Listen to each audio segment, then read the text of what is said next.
Jubilee hills के हुदूद में बाज़ एटीएम सेंटर में प्लास्टिक कार्ड स्कैम का इंकशाफ हुआ है। धोखेबाज मशीन के कैश डिस्पेंसर में प्लास्टिक की पट्टी या फिर फाइबर प्लेट्स दाखिल करते हैं और जब कोई भी शख्स पैसे निकालने के लिए एटीएम सेंटर आता है तो उसका ट्रांजैक्शन मुकम्मल तो हो जाता है, लेकिन फाइबर प्लेट या फिर प्लास्टिक की पट्टी कैश डिस्पेंसर में होने की वजह से रकम बाहर नहीं निकल पाती। रकम निकालने वाला कुछ देर कोशिश करने के बाद जब वहां एटीएम सेंटर से बाहर निकलता है तो वहीं पर मौजूद धोखेबाज एटीएम में दाखिल होकर प्लास्टिक पट्टी या फिर फाइबर प्लेट को निकालते हैं और उसमें फंसी हुई रकम भी निकाल लेते हैं।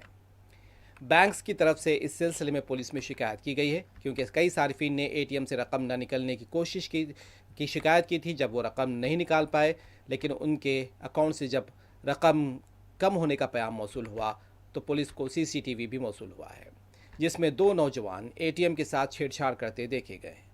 पुलिस अब इस सिलसिले में तहकीकात भी कर रही है।